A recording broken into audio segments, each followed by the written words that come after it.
camera imagery. So the satellite, where you see the whiter or bluer areas, that's indicative of mid and high level moisture. And when you see the red, especially the dark red, that's probably a pretty good indication of substance or dry air. Anyway, also overlaid is the heights, and you can tell we've got a high pressure system down over the northern Gulf states, northwest Gulf states. Probably this morning at 500 it was centered over, almost over Victoria, and this is the 588 high line. And you can see during the day, this is a 6 hour or so loop, the heights are actually building, and that's in response to the upper trough that was over Nebraska. South Dakota has now moved northeastward into Canada. So basically, this is mostly a negative for this part of the country, seeing the heights rising. You also know that this is instability that is overlaid, and this is surface-based instability. So we've got capes up to 4,000, again, using the surface, parcel, and dew point, so that you can pretty much tell where the front is. I'll stop the loop. Front pretty much from central Missouri into central Kansas, and then it probably goes back somewhere into Colorado. And right here where you see this very sharp edge of very dry air back to the west, and these high, in the high stability, this is pretty much very close to the location of the dry line. So warm front, dry line, and that's going to probably be our two major factors that we're looking at for convection. And also of interest is on the back side of a high, we can see some kind of a more moist mid high level or moisture spreading in from the southwest. You can even see a little kink here in the heights. So it appears that there's some little weak feature moving through southwest Texas, and if you just kind of follow, it's going to head up toward probably northwest Texas as we go through the afternoon. This is the visible satellite, and you can again see this mid-level clouds and a little bit of high cloud, maybe low clouds actually underneath. It's moving, streaming northward out of Mexico. You can see pretty much the front just by the difference in the clouds across Kansas into Missouri. And we're getting plenty of heating and sun to the west of the dry line. We've got temperatures already into the low to mid 90s across the Texas Panhandle.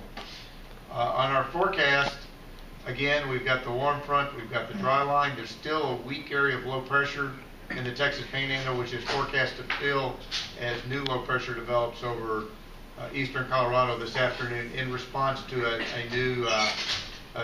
another trough moving into the western United States. What we have forecast here, you'll see two areas.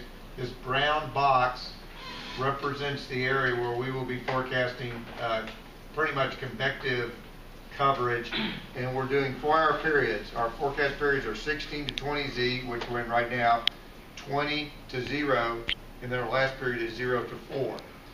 And in this yellow area, this is where we are forecasting where we think the first convective initiation will occur. In this period, from 16 to 20 Z, we're not forecasting convection in this yellowed area, so we have no time and we don't have a location where we think it will develop. However, you'll notice that we do have down in southwest Texas, we have a 10%, and this is a coverage forecast, 10% chance of storms or coverage down in southwest Texas, and also near the warm front, mainly up here in Kansas, parts of Missouri and Nebraska. When we go to the next forecast period, yes? I think it's really telling that if you scroll back to West Texas, if you watch the winds, while it's not incredibly sharp, all the winds in West Texas right now are backing. As that, whatever that is, comes north. And, oh yeah. And these winds here, the green winds, these are winds. These are bad wind profiles, and you can see every one of them. They were south-southwest, and now they've come around to south. The one that's up here near Wichita Falls was pretty much southwesterly a few hours ago. Is now rotated around to the south-southeast. So again, possibly in response to this feature shifting north, we're seeing the winds back, which should enhance the convergence along the dry line. Although the forecast right now, you see weak westerly winds behind it as we go through the afternoon, and low pressure develops in Colorado.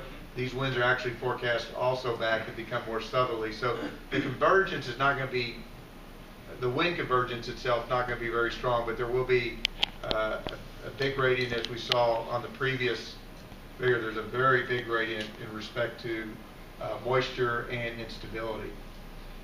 Going back to this, the next time frame, 20 to 0Z, this is pretty much the forecast of where the dry line's expected, and there's a little bulge down here in northwest Texas where this area has been experiencing more drought, and the model suggests that there'll be more mixing, and the dry line may actually push a little bit faster to the east down here, not by the winds, but just by deeper mixing. And we do see in the past hour, at these couple odds out here by Lubbock, they have turned more westerly, and the dew points have dropped about 10 to 15 degrees just in the past hour or so. So we may see this part of the dry line, which is back here, start to surge, and this is pretty close to where we thought it would be at 0Z. So in this yellowed area, we felt, based on all the model, we looked at operational models and many different high-res models, which you'll get a look at those in just a minute. And we had a range amongst our forecast team of convection starting as early as 21Z, and we had one individual go as late